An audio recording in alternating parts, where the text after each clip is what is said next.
لوگوں کو اسلام کی طرف مائل کریں، خصوصاً ایسے جو میرے بہن بھائی مجھے سماعت فرما رہے ہیں جو غیر مسلمین کے درمیان رہتے ہیں، اور آپ یہ سمجھیں کہ وہ اسلام کی طرف مائل ہے تو خدا را اس کو مائل کریں، اسے ایسے لٹریچر پڑھنے کے لیے دیں کہ وہ اسلام کو جانے سمجھے، زبردستی نہ کریں۔ اور خاص طور پر ایسا کوئی اگر علاقہ ہے، ایسی جگہ پر آپ ہیں کہ اگر آپ اسلام کی ترغیب دیتے ہیں تو آپ کے لیے کوئی خطرہ نہ ہو، کیونکہ آج کل بہت ایسا ماحول چل رہا ہے، اگر پتہ بھی چل جائے کسی کو کہ بھئی یہ کسی کو اس کے مذہب سے اپنے مذہب کی طرف کنورٹ کر رہا ہے تو نیگیٹو اس کو لے جاتے ہیں اور مسائل پیدا ہوتے ہیں۔ لیکن اگر کوئی جیسے اسکولز میں ہیں، آپ کالجز میں ہیں، یونیورسٹیز میں ہیں، آپ کے محلے میں کوئی شخص ہے اور وہ خود دلچسپی لیتا ہے، وہ چاہتا ہے کہ میں اسلام کو جانوں، تو پھر آپ یہ نہیں کہ یار کون اس کو اب ٹائم دے، کون اس کو راہ دکھائے، یار مجھے تو نہیں پتا کہ کیا ہوتا ہے کیا نہیں، چھوڑو ٹال مٹول کر دو، ایسا ہرگز نہیں کیجیے گا، ورنہ یہ میدان محشر میں اللہ تعالیٰ کی بارگاہ میں آپ کو کھڑا کر سکتا ہے کہ اللہ تعالیٰ میں تو اسلام کو سیکھنا چاہتا تھا، اگر سیکھ لیتا تو آج میں بھی نجات پاتا، لیکن یہ وہ شخص تھا جو میرے قریب رہا،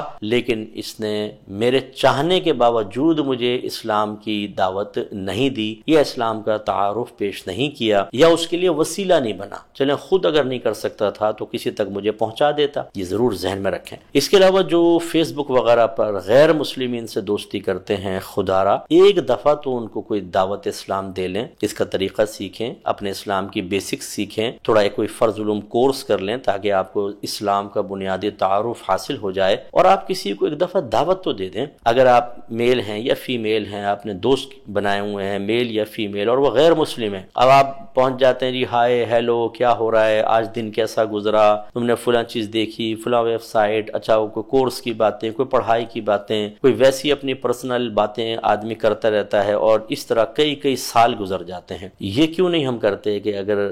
چونکہ اللہ کے نزدیک دین صرف اسلام ہے، اور آپ جانتے ہیں کہ یہ جو جس کو آپ نے فرینڈ بنایا ہے اگر یہ اسی حالت میں مر گیا، حالت کفر میں، تو ہمیشہ کے لیے جہنم میں جائے گا۔ تو یہ دوستی کا تقاضا بھی یہ ہے کہ آپ اس کو اچھائی کی طرف بلائیں، اسے گندگی میں نہ رہنے دیں۔ اور دوسرا احتساب کا خوف ہونا چاہیے، یہی جیسے میں نے ابھی آپ کو عرض کیا کہ آپ نے کہا میں نے تو خالی دوستی کے لیے اس کو قریب کیا تھا، لیکن ہر دوست کا ایک حق ہوتا ہے، اور یہ حق ہوتا ہے بہت بڑا کہ اگر ایک دوست غیر مسلم ہے اس کو اسلام کی دعوت دیں، اگر وہ گناہگار ہے تو نیکی کی دعوت دیں، بے عمل ہے تو عمل کی طرف بلائیں، یہ کم از کم آپ کو کرنا ہے۔ اب کوئی شخص یہ کہے یار میں تو خود بے عمل ہوں کیا بلاؤں، بہرحال اخلاقی ذمہ داری تو ہے، بلغوا عنی ولو آیا، نبی کریم صلی اللہ علیہ وسلم فرماتے ہیں میری طرف سے پہنچا دو اگرچہ ایک ہی آیت ہو، یعنی تمہیں کچھ بھی معلومات ہوں دوسرے تک پہنچاؤ۔ ہر اپنے امتی کو مکلف بنایا ہے، اور مسلم کی روایت ہے بڑی معروف، نبی کریم صلی اللہ علیہ وسلم نے فرمایا کہ تم میں سے جو کوئی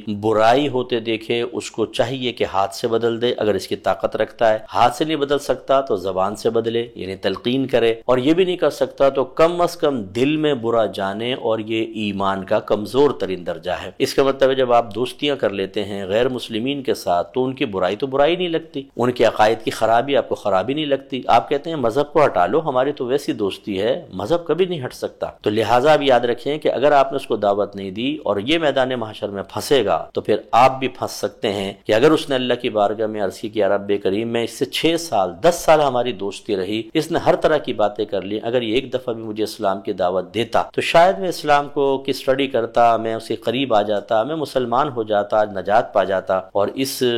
جرم کی پاداش میں اگر اللہ تعالیٰ ناراض ہوا اور آپ کے لیے بھی سخت فیصلہ ہو گیا تو کیا ہوگا؟ اس لیے دوستیاں وغیرہ کرنا یہ بہت خطرناک ہوتا ہے، دوستیوں کے حقوق ہوتے ہیں، ہمیں نہ حقوق پتہ ہوتے ہیں نہ فرائض پتہ ہوتے ہیں، اور خطرناک معاملہ۔